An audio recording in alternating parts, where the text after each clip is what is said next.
Um, Now today we consider analysis of data, specifically inflation rate data as reported by Central Bank of Kenya. So very first what I'll do is to navigate to the website of Central Bank so that I see what the data is, the data that we intend to use. So very first here I am. So I need to get to Central Bank of Kenya. Central Bank of Kenya. Yeah, we get to their website, and there we are. So Central Bank of Kenya, that's CBK. The next thing I'm going to do, as I wait for it to load, I'm going to ensure that first of all, so that we move fast without wasting much time, I want us to get to Anaconda because this is what we are going to use. So first I need to launch the Jupyter Lab. We are going to use the Jupyter Lab to do our analysis. So I'm already initiating it. So as I wade through Central Bank, as I navigate through Central Bank data, the page is loading. So that's okay. So let's see what we have once we visit this site. And such data are made public. And if you look at it, we see that much of the data are available as from 2005. And so here what we are interested in is, let's see, it's still loading. It's still loading, probably. Let's see. So this is all that we have. So let's come to statistics. Yeah, it's loading. We'll have to give it time because that's what we need. We can't. So here we come to rates. Now when we get to rates, today we are interested, so these are foreign exchange rates, interbank rates, etc. All these are rates. Let's see if I don't. So there's treasury bill. Then here we come to macroeconomic statistics. Here we find balance of payments. We find monetary and finance statistics. But my interest, the data that I want us to consider today is inflation rates. So I'll click that. So once I do, it brings me to this page. And here we need to get the definitions properly as they are given by the Central Bank of Kenya. So we have 12-month inflation, because in this data we are going to find a column for 12-month inflation for data from 2005 up to 2024. So there's a 12-month inflation calculated, there's a column for that, and then there's another column for annual average inflation, and there's also a column for a year, and there's a column for month, as you see. So these are the data. These are these are preview of the data that we have. So it simply means that from this page, without having to bring in any form of interpretation, any form of having to bring the data together, this is already available to us. Once you get to the inflation rates page, as we have, then you'll see these are the data. So the year is here, the month is here, then we have annual average inflation. We also have 12-month inflation. And you see the data here, you can print, you're allowed to print. You can have it in Excel format, like my case, I need it in Excel format for analysis. I also need a CSV. Sorry, our Jupyter is open. Yes. I also have a CSV, or you can copy, then there's a PDF as well. So my case, I need an Excel. So I'll have to click this, and you'll see that it's downloading. Yes. So it has downloaded, and I need to get it where it is. So probably I know it's by default it's gone to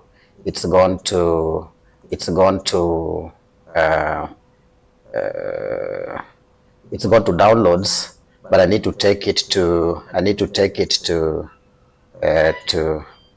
yeah, probably let's just yeah, I need to pick this so that I'm able to work with it.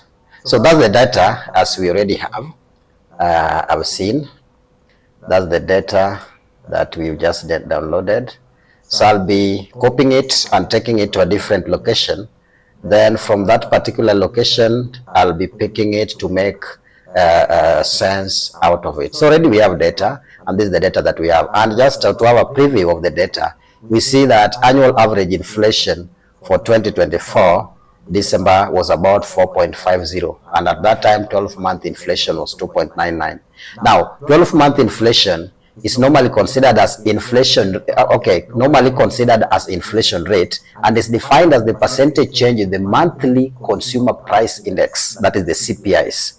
For example, the 12-month inflation rate for November 2017 is the percentage change in the CPI of November 2017 and November 2016. So that's the comparison made for respective periods. Then we have annual average inflation is the percentage change in the annual average consumer price index, that's CPI, of the corresponding months, e.g. November 2017 and 2016. So now that I have my data, I need to move from this page and see how to make sense of the data. So my Jupyter lab is still loading. This is the lab where we are going to have all our analysis. So the first thing that I'll have to do is to ensure that I upload the data into the lab, and having done so, it takes time to load because it's a virtual machine. So we just give it time until it loads, and once it does, that will make our work easy. Now, but as we wait, there is something we can do. Let's see the nature of the data that we are about to look at. So we look at the nature. Let's wait as we wait. So everything is taking time. Let's see.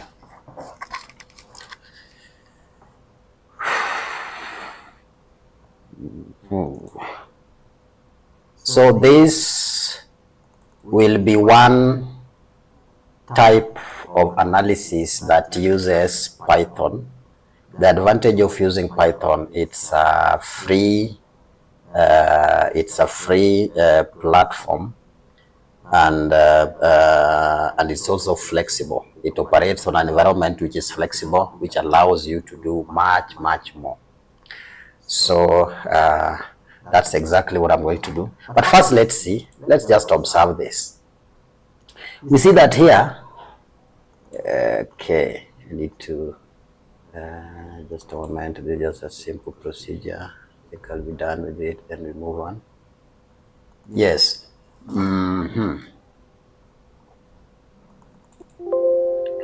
So yeah. So I will create account. Okay, we should see that the data are here. So this column is for year. This is the year column. This then is the month column. And if you look at my machine, it's still processing. So maybe I'm the one who is in a hurry. I need to give it time to do what it needs to do. Yeah, so I'll not get into that now. So what I'll do, I think I'll not get into that now. So close Excel, that's not what I want.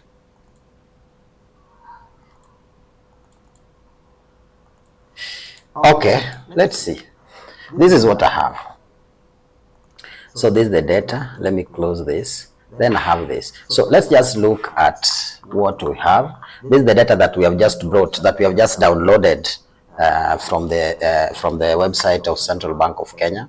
We see that December 2005, we had annual average inflation. Let's see, this is not clear. Can I make it clear? Okay. Oh, yeah. I think a lot of functions are disabled for some reason or another. Okay, so 2005 December. But if you look at the data, we see that the year column has got 2005 repeated. And we see that we could read it as, we call this, let me just enlarge so that we see clearly.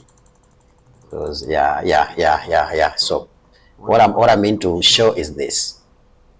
This, the year column is giving us, the year column is giving us strings, which is the year column is giving us 2005, and they are repeated as we see. But the month column is giving us strings.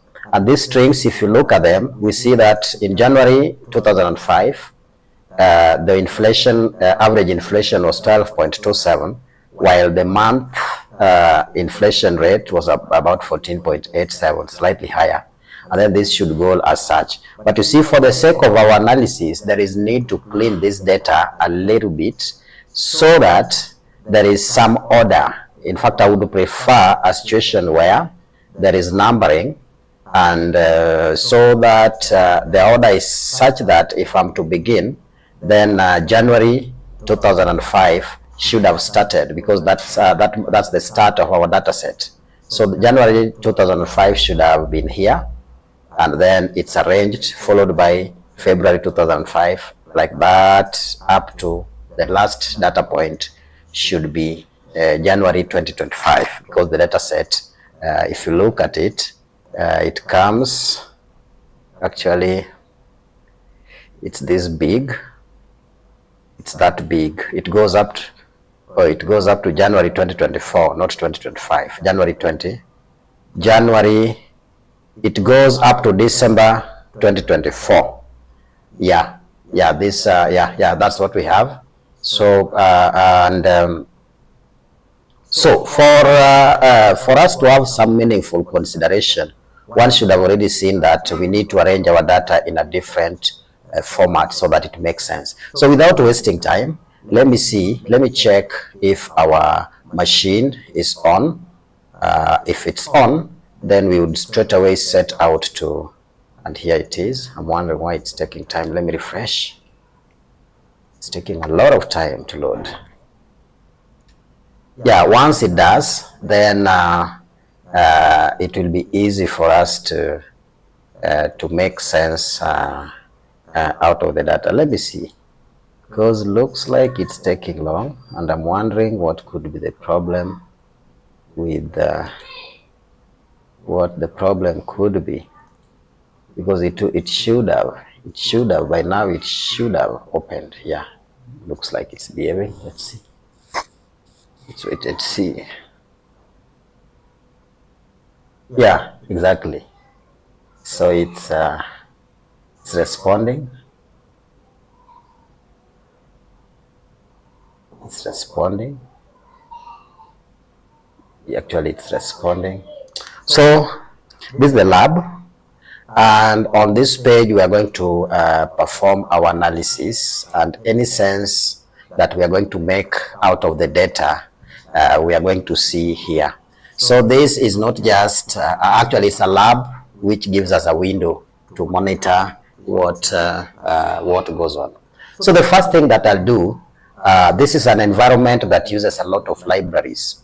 As we know that Python is not only used for data analysis, for the purpose that I'm engaging it for right now, but it encompasses all that we know and all that we would call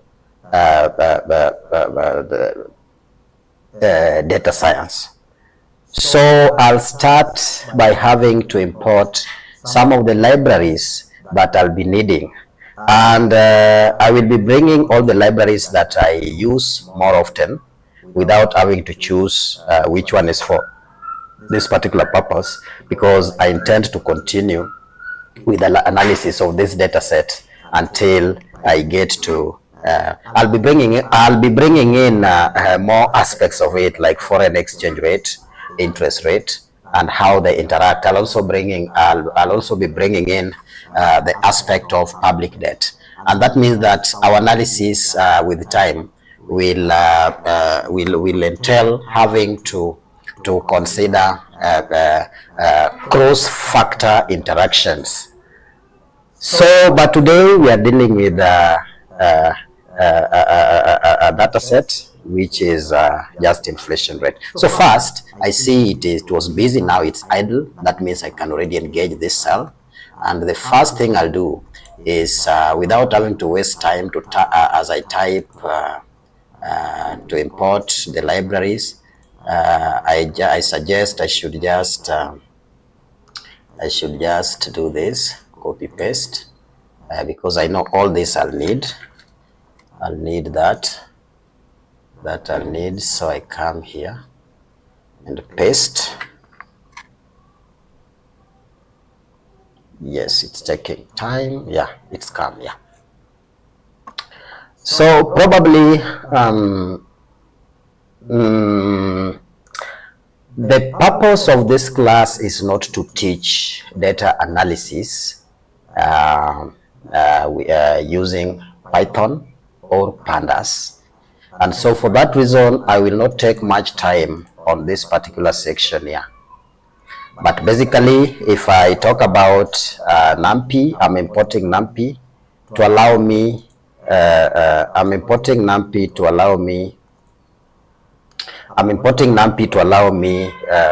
do operations, basic mathematical operations. And then there is import operating system. This then will allow me to specify the file where I want and where it is. This is Pandas. Again, these are library that will allow me to interact with mathematical and statistical aspects. Seaborn here will help us basically in visualization. Seaborn, Matplotlib, etc. So all this, in one way or another, there's a way why we need them. And if you come down here, you see that we also talk about sklearn.metrics import accuracy score. This means up to this point, we are talking about what we call data training. So for now, we are not going to do all that. I just want to run by clicking this cell. I'm running. So I'm running it already. So this means it's busy. By the time it's done, this will change to idle. Then I'll know that it's already taken this command. I'll know that this command is already taken by the time this changes to idle. So I'll wait. Once it's done processing that, then I'll straight away move to the next thing that I need to do is to bring data on board. I'll need to bring data on board, and probably what I can do is may not need to wait.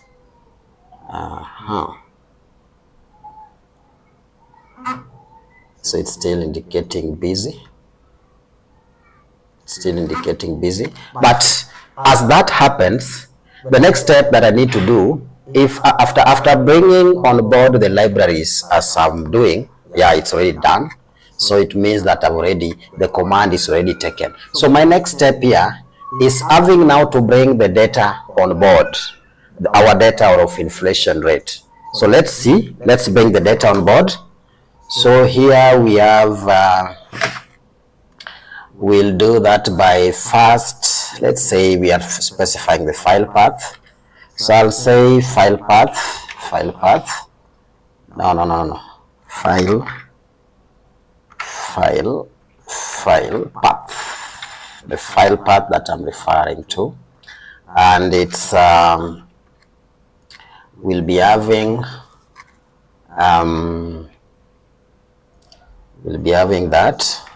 Then probably we have this, because our document, we had taken it to the desktop, so we are actually trying to follow it where it is. We want to follow it up to where it is at the desktop. So second thing that I'll do, having done that, then I need the forward slash. Just a minute, let me just invoke that. Oh, it's here. See, I didn't need to do that. I didn't really need to do that. I've already seen where it is. So if we have this, then what I need is the forward slash. So that's what it is. Then we have users. Yeah, I'm trying to follow the path where my file is, the Excel file that we have downloaded is. So you'll follow it. It's in C, then you go to users, then definitely Collins, that's the name of this machine, and then you'd find it at the desktop. It's at the desktop. So I would have to write here desktop, and what's the name of the file. Now after, because we see our file path, we have already specified it as such, and we see up to where desktop is, but now the question is, what's the file name? So our file name is inflation rates. Was it rates or rates? We have to be keen, because it only takes what is there. So rates, it's inflation rates.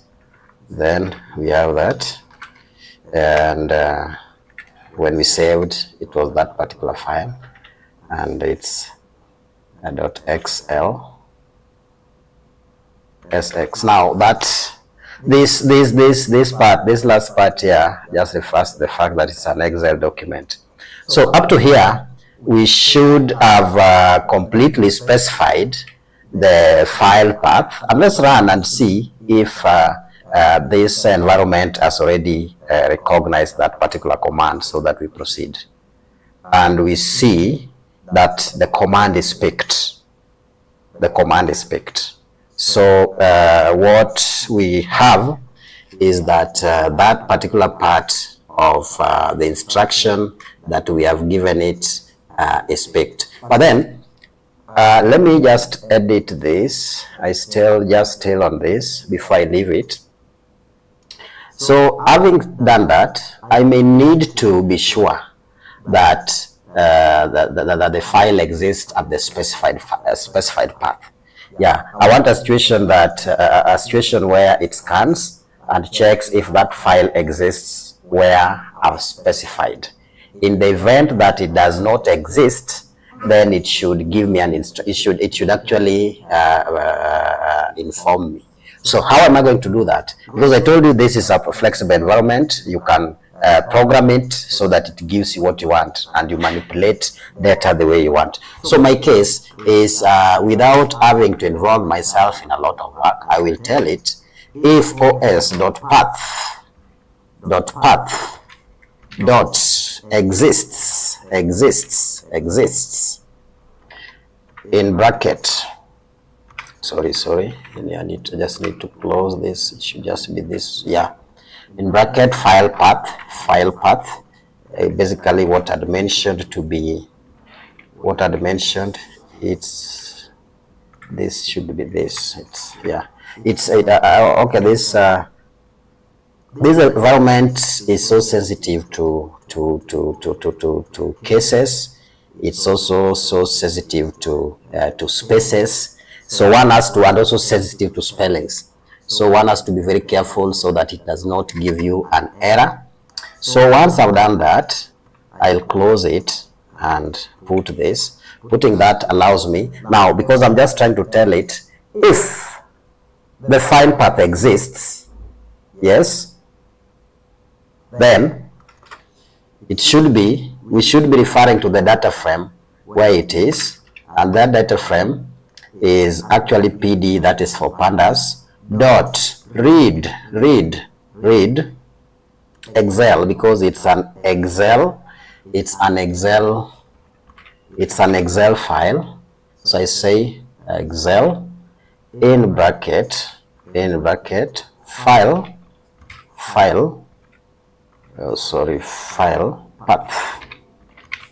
path as such, bracket file path, and that is that. So I'm asking it to check if indeed that file exists. Else, that is, in case it finds out that it does not exist, then what should it do? It should come and print for me. It should print out the simple instruction. It should, not really an instruction, but it should print out that the file is not found. So I would put this, I would have that, and then,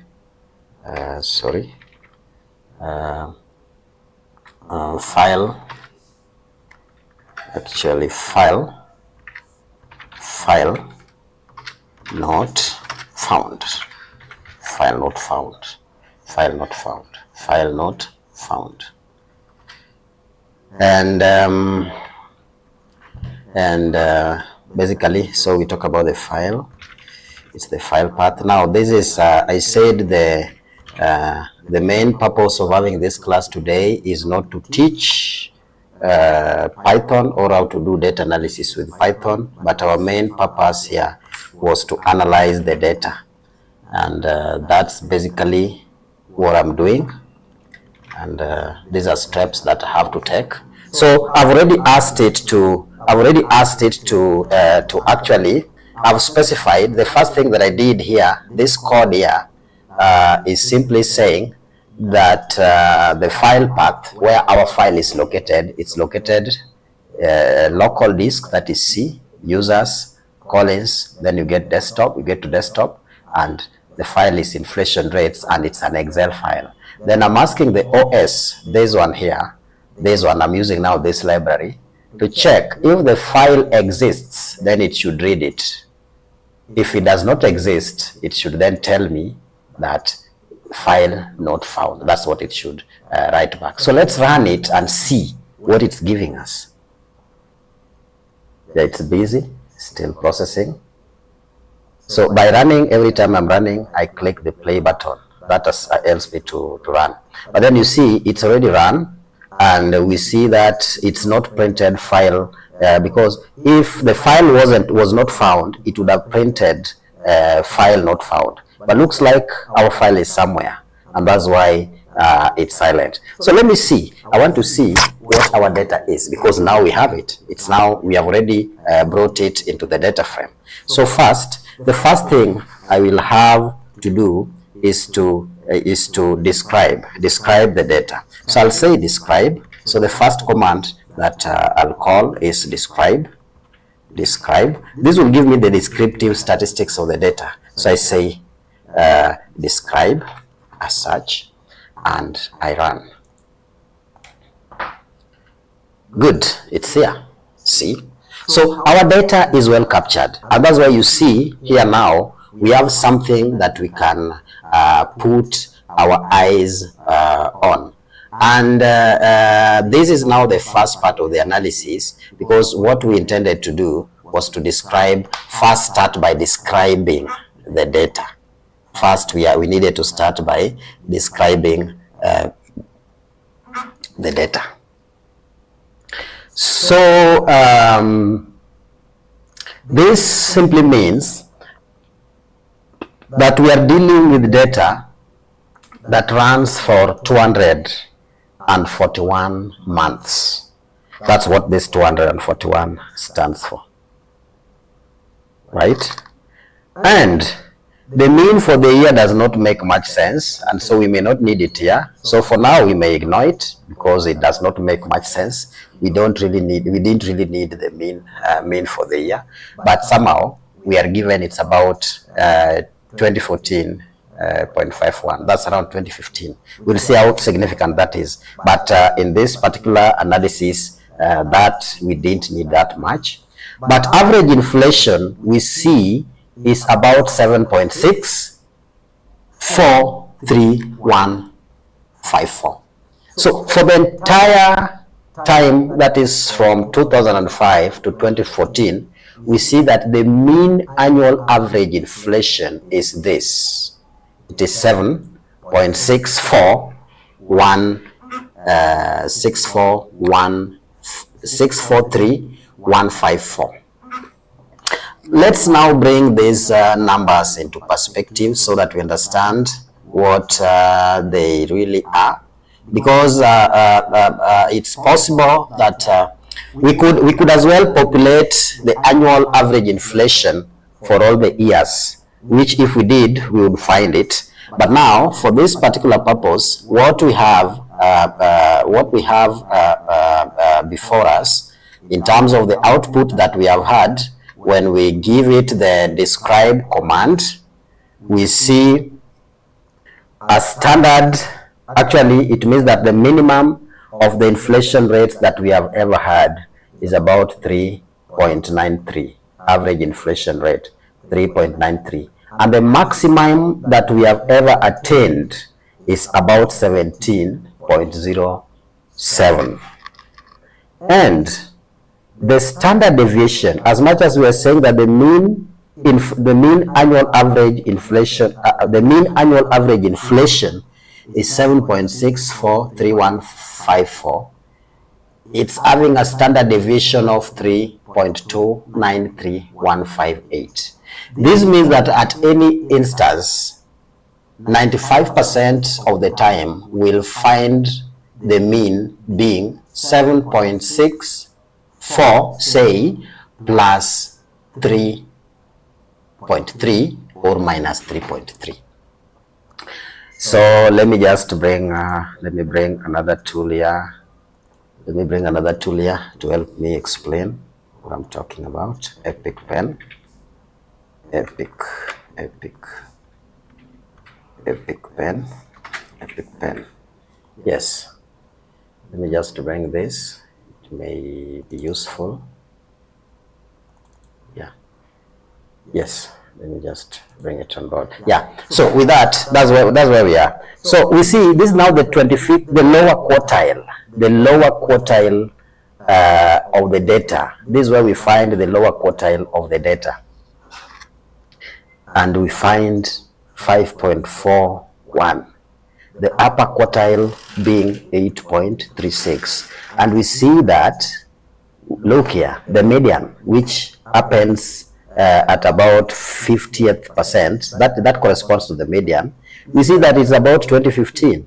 Now look here, we see that the mean years, if that, because they were numerics, so whatever value the mean has given here makes sense. So rounding this off takes us to about 2015, and it's exactly not 2015. It's just a rounding off. If we were to be accurate, then we would go ahead and be the same. But what it means is that 50, when we are at 6.48 as the annual average inflation, half of the data are found on the left hand side and half of the data found on the right hand side. So just a minute.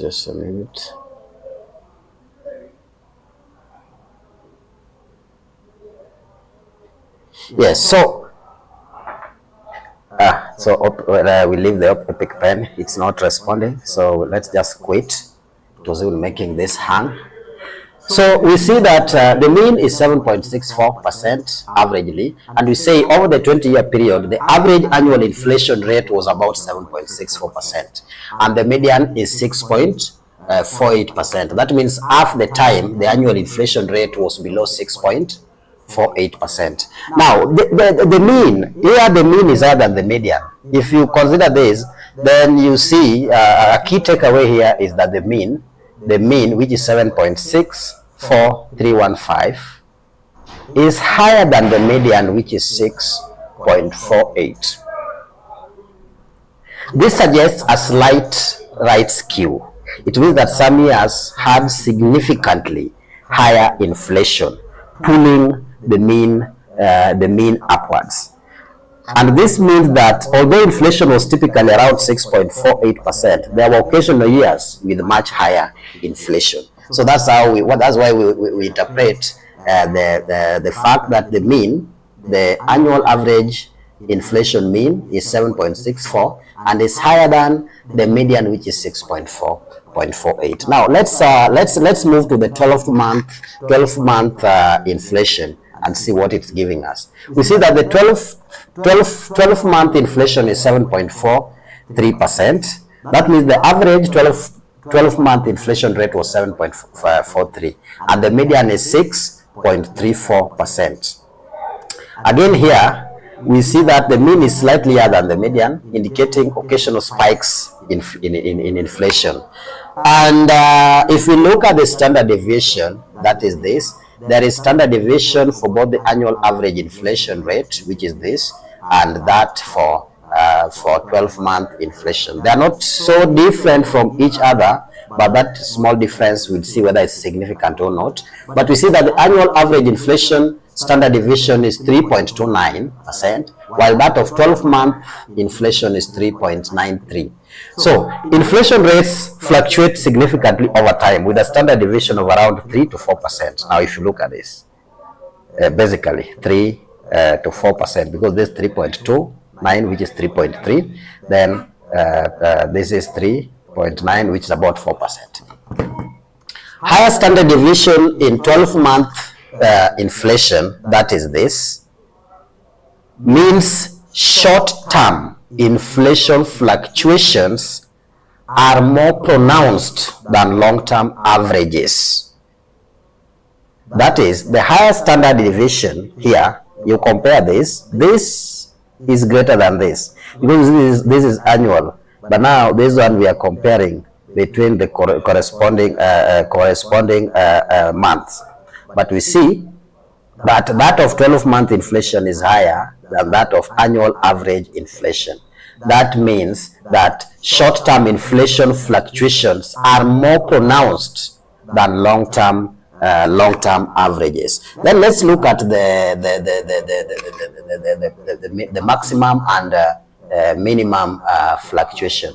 We see that the lowest that of average can get is 3.93 and the maximum is 17.07. That is for the annual average inflation. So inflation was as low as 3.93 in some years, but spiked to 17.07 in others.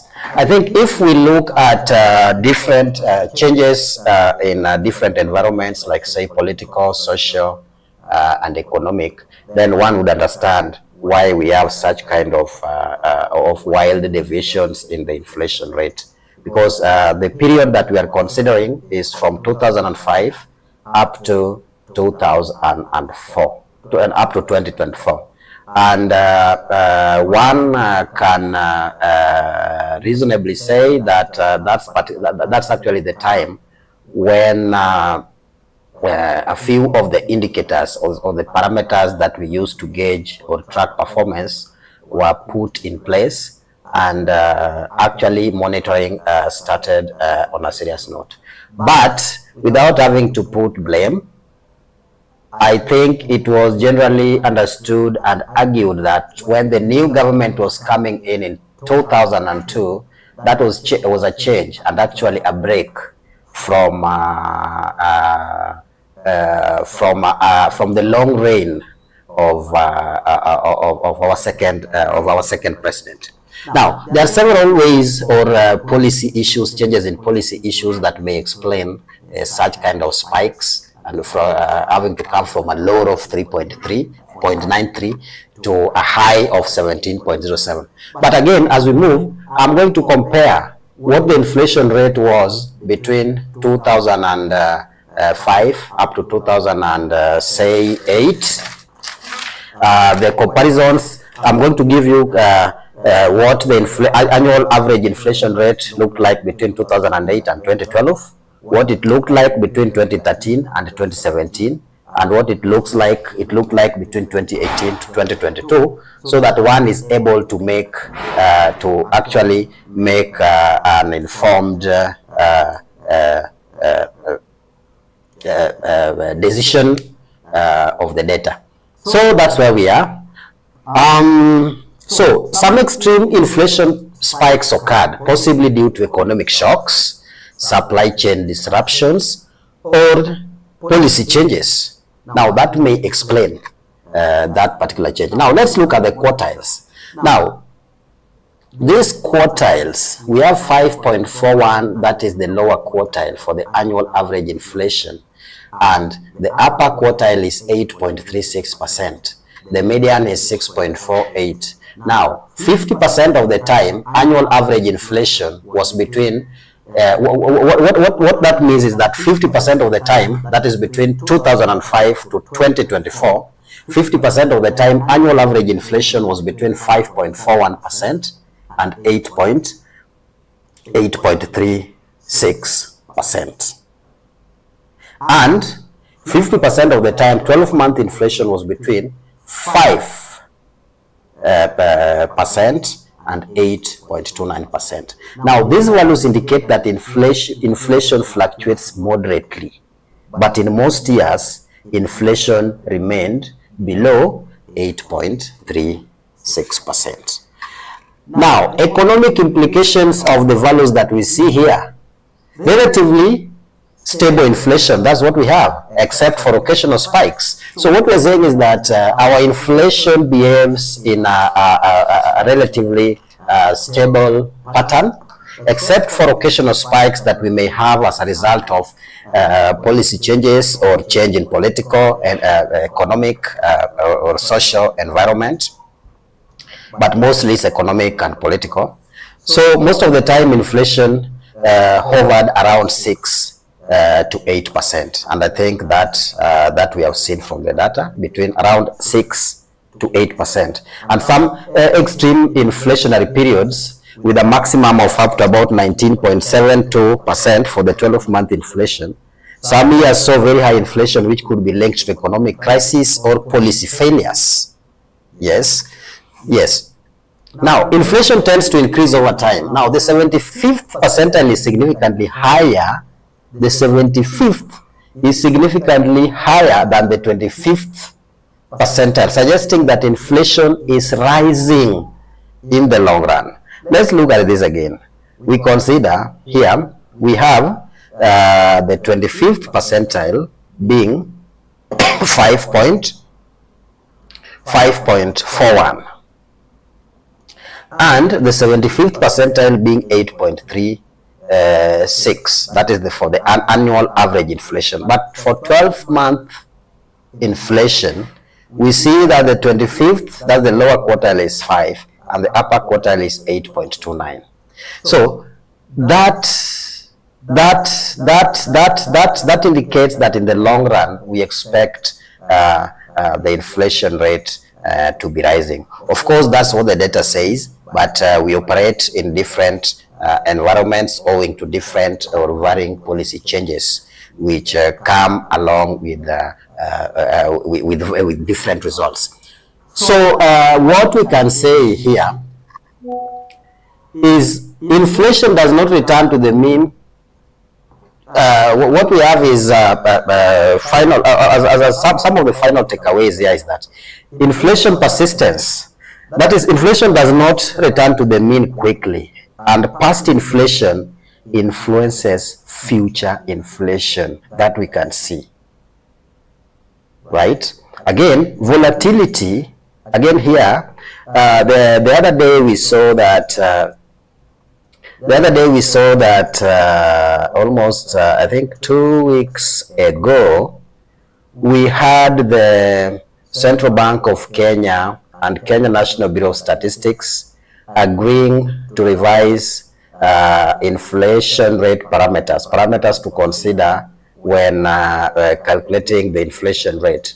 Well, the concern is understood because I know they just want to conform with what the world indicators are, or the parameters that are expected to be used in calculating the inflation rate. And for that reason, a few items were identified to be ones that are having unpredictable or wild volatility. And that was bus fare. We also had the price of maize. So these are some of the parameters that it was agreed that should be dropped, so that we have a more predictable inflation rate, what we refer to as core inflation rate. Now, I just want to make a quick point here that it's good that we are advanced and thinking the right way every other time. But I also want to say that I'll be coming with another video just to show you how it is possible to identify and eliminate such kind of wild volatility in a data sequence, so that you retain what we refer to as, or what they refer to as, the core inflation rate. Now, and that would mean that I would have to bring in models that refer to stochasticity, like the Brownian motion, but that will come later, not now. So I think up to there we have seen what this particular describe data has given us. Now, the potential risks with this data is that if inflation keeps rising beyond the historical 75th percentile, which is 8.36%, it could indicate an overheating economy or monetary policy mismanagement. And this is key. This is key. And those who are in charge of decision making, or those who are in charge of policy making, this is key and should be underlined. If inflation keeps rising beyond the historical 75th percentile, which is 8.36%, it could indicate an overheating economy or monetary policy mismanagement. So a focus on inflation control mechanisms is crucial to prevent excessive inflation spikes. So up to there, I think I've covered what I needed to look at. But then along the way, let's see what the data is. So here I have, let's see, now I have that was described. So here I want info. I just want to see info. Yeah, these are different commands that will give me what I want. Just want, yes, that should bring. Info. And I see that my data ranges from, actually the entries are 241 entries, that is from 0 to 240, and we have a total of 4 columns. The first column being that of year, the second being that of month, as we had seen in the data, and the third being that of 12-month inflation. So that's what we have, and we see that here the entries for the year, we see the data type is that of integer. So well, that we are not getting into now, but at least we have already seen what that is. So let's do what we refer to as df.head, so that we quickly see sorry, df.head. Yes, df.head. So this will give me the first, I'll be able to see us. Yes. Now see, this was the data set as we had seen in our Excel sheet, where we had started with December 2005, posting an annual average inflation of 9.87, and then we have 12-month inflation posted as 4.70. But I'm saying that I have issues with the way this arrangement is, because I need to see the trend of this data, and for me to see the trend, I need to have dates which are arranged in a sequence that makes it possible or easy to have a time series analysis of the data, so that I'm able to identify the trend. So it means that I don't want to take much time again typing the code, because I'd already worked out the code. So I'll have to pick the code just right from where it is and bring it to where we need it. So the code, just a minute, the code for that particular purpose, because what I want is to have the data arranged. I want to have the data arranged in some sequence so that it makes sense. So the code that I had here is this. Let's just see what it's going to do for us in that particular case. Then I'll bring it here. I'll bring the code there. Yes, the code has come. So this is the code, and I may take a few minutes trying to explain what the contents of the code are. I need to generate data range from January 2005 to January 2025, because that was the last data set. But for this particular purpose, I ignored the January 2025 data for a reason that I'll explain later. But this is now what we have. And the purpose of this code is basically to generate data range actually arranged from January 2005 to December 2024 or January 2025, if we retain that particular data. So this is what we have, and I'll straight away run it to see what we get. So it's busy, and it's finished. So because now here we see idle. Inflation data frame columns, that is for the year, month, annual average inflation, 12-month inflation. So the data set has been successfully updated with inflation data and saved. If that is the case, let me try to do head again, df, so that I see what my data frame now looks like with that particular command. Again run, and I see this is what I have now. Let's look at that. We now see, except we'll have to ignore. Let's ignore. The code needs a little tweaking. I didn't take much time to see how that should be. But now let's live with the month underscore x.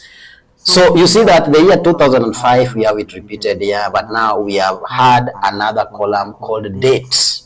And this column now allows us to say 1st of January 2005 as the first data set. Now we see it is 12.27. We get to February, now that is 1st of February 2005. And now I could bring this so that we see, because now this is just the first 5 points. Then we bring the 10, the first 10, so that we see. So that's what the first 10 looks like. The first 10 data points. That's how they look like.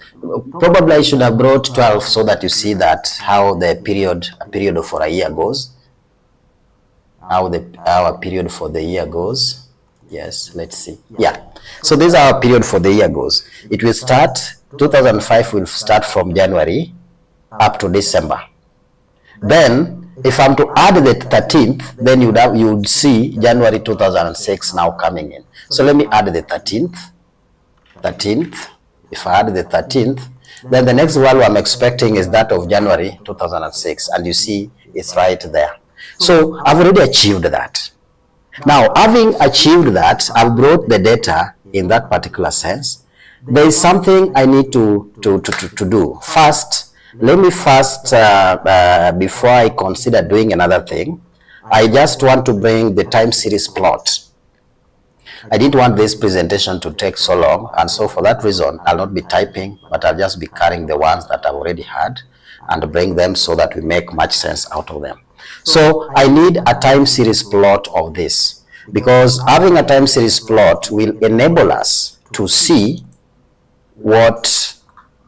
having a time series plot will enable us to see what the data looks like, how it's been behaving with time.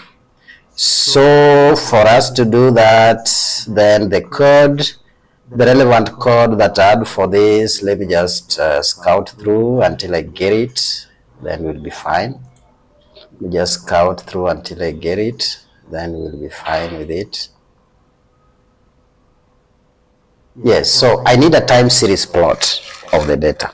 So I'll pick, this is the code that I worked with as I was preparing this presentation. So I'm just carrying them as they are, owing to time that we have. Then I bring it here. So that's the code that I have. I paste. Having pasted, my intention is to get a time series plot. So it's busy. I've already run. Whenever I click this, it means I'm running. So let the machine process, and then there we go. So we see this is the time series plot of the data. And here, the time axis is indexed from 0, where 0 should be the first data point, that of January 2005, and we see it's about 12 point something. Then that is how it moves. This is how it moves. That's how it moved up to the last point where we're having December 2024. It was at this point, and you can see we are nearing 250. We're at about 241. That's where we have the last data point. So this is how it moves. This is, and you can see that from the earlier times of 2005 up to around actually from the 0th month up to the 100th month, we can see a lot of instability. Actually, the average inflation rate is high, but at the same time, the changes are, the volatility again is wild. That's what we can see if we look at this. So this is the time series plot of the inflation rate as we have had. And so from the 100th month and up to where we are, we can see that the annual average inflation has normalized. Actually, it's around this line, around 8 point something. Yeah, so it means from the 100th month up to where we are, we have had some stability in terms of how our economy is managed, how various policies influence the parameters that we monitor. That is that. Then next, I need, having done that, then I need to check. There's something important here I need to check, because I had mentioned that about 2 weeks ago, there was the Central Bank of Kenya governor and the Director General Bureau of Statistics brought together their teams to actually conform with what the East African community agreed to be the elements that should, or elements or parameters that should define the calculation of our inflation rate. But then that now prompts me to assess another aspect of this particular behavior of the inflation rate.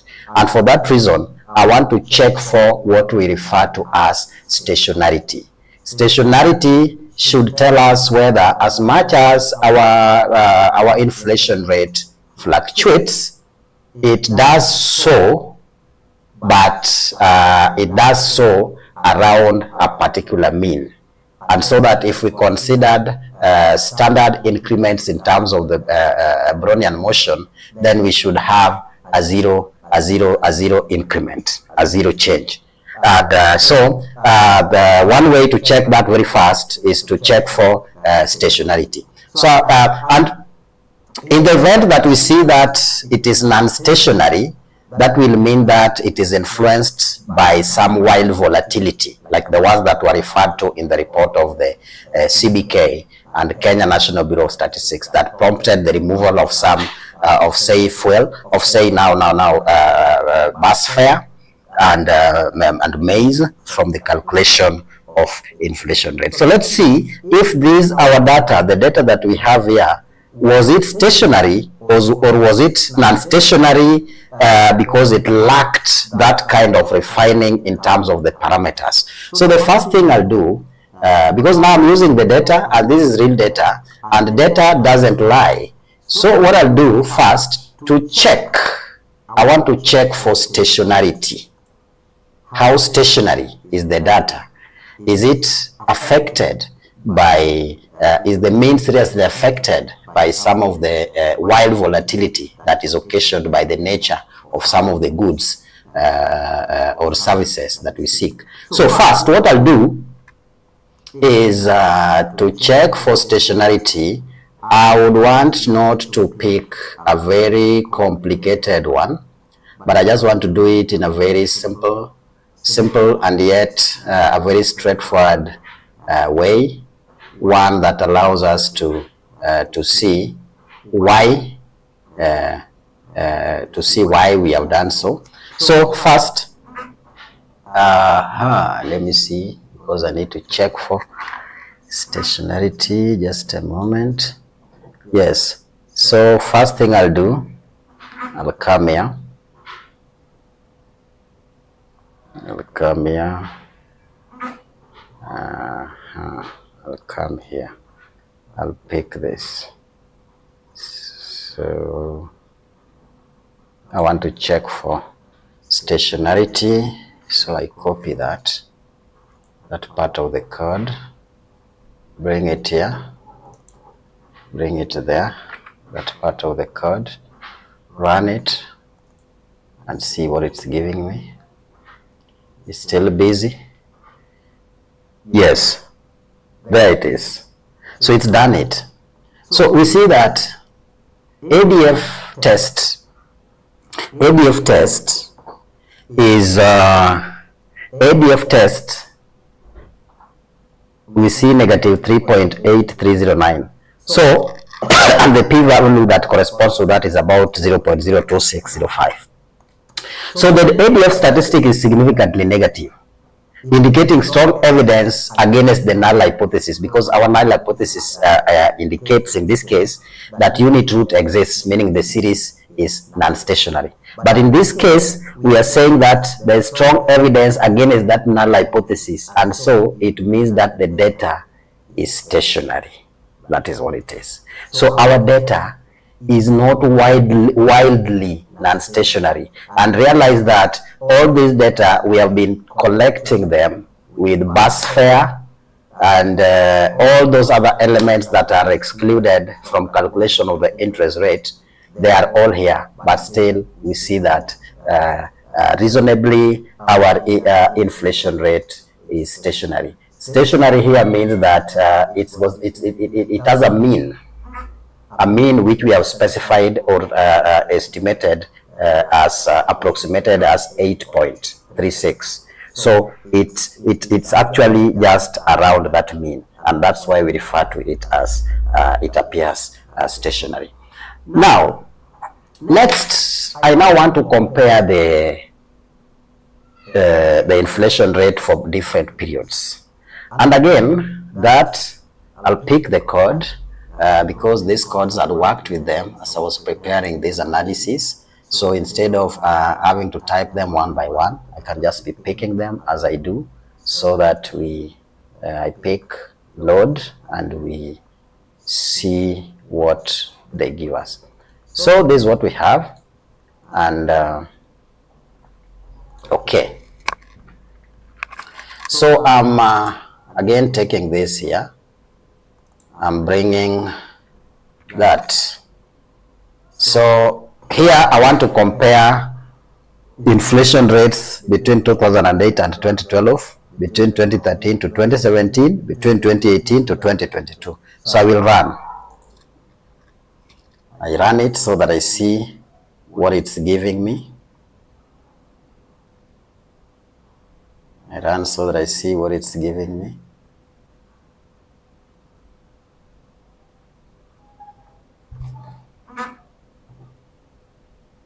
It's still busy.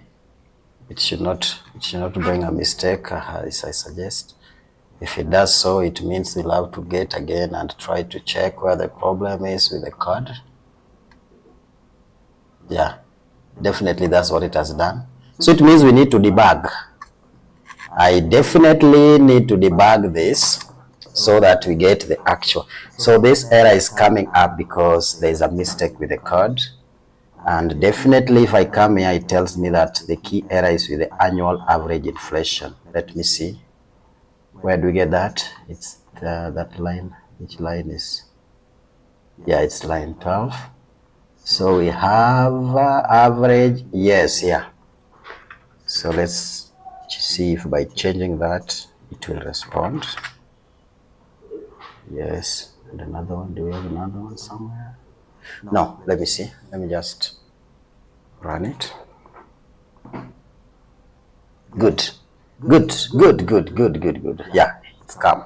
So we then see, now we have a comparison of average annual inflation rates. And this one here, so we see that between 2008 and 2012, the average inflation was about 10.46%. And we should know that this was the time, this was the first, this was the 2008 to 2012. This was the time when, if you remember well, we should know that at that particular time, we were just from an election, a hotly contested election, and thereafter we had our issues in the country, and that probably can explain why we have this. And at that time, we had our third president, who was an economist, and you can see in the next period, if you look at as much as he struggled with high inflation, having to control it, come 2013, 2017, we see that this had already been seriously managed. Perhaps it was as a result of right policy measures put in place, or maybe the economy was already stabilizing, because after that we had political peace, that was political truce, and the economy was expected to settle. So this period 2013 to 2017, this is the Uhuruto. This was the Uhuruto government between 2013 to 2017, taking over just immediately after President Kibaki. And we see, I think here figures speak for themselves. Every other time we try to make comparisons between that particular period when President Kibaki was in power, and want to compare with when President Ruto was in power, when President Uhuru was in power. So the green and the red, these are the Uhuruto governments. We see that in their first term, we then had inflation rate, which is about 6.63 between 2013 to 2017. So inflation rate was just about that. Now, in their second term, that is 2018 to 2022, when now we had again another handshake, and so the economy was benefiting from that political bonus. We see that between that particular time we have 5.69% as the average inflation rate. So this comparison here should give us a direction as to where we are headed, because just like we saw what was happening in the trend, we saw it stabilizing as we approach 2025. And so what we are expecting, the data for January 2025, okay, this one is 2018 to 2022. So probably what I need to add is that of, say, 2023 to 2024. But that I couldn't add because it's not much of data. This one is fair enough because this is a 5-year period. This is 5-year period. This 5-year period. So it means that I'll again come with data some other time now to again include another bar for the first term of President Ruto here. And I'm hoping with the policy measures put in place, we are expecting an average annual inflation rate that should just stabilize around this or be slightly lower. But then the environment in which we are operating, again, a lot has changed, and that can be seen from the shocks that the country has had to deal with since the ascension of President Trump in power. A lot of things have been happening, so that will require adjustment in budget, and it will be our inflation rate will behave depending on how we strike that balance on where to allocate our resources. So that's that. Next, I want to give I want to now, having reached there, I've generally considered some of the descriptive statistics or the behavior of inflation rate as we have had it from 2005 up to December 2024. So in my next video, it's not really easy. Well, you have seen that I didn't really want to predict the inflation rate just on the basis of inflation rate itself, because inflation rate is that particular rate is a result of many factors that that play together. So I'll bring in other aspects like public debt, I'll bring in interest rate, I'll bring in foreign exchange rate, and various parameters that and GDP, and probably various parameters that can help us understand our economic and financial environment as a country. So up to there, this was the first video that I brought on board as I explore what our CBK data means or has meant to us, and what it's expected to mean as we go forward. So up to there I stop, and if there are any comments, I urge you to leave them down there. And if there is what you need me to pay attention to in my next presentation, because I'll still be dwelling on having to make sense out of the data from the Central Bank of Kenya. Up to there, I beg to stop, and I hope you enjoyed. So kindly subscribe and like, so that every time I bring such videos, you are informed. Thank you.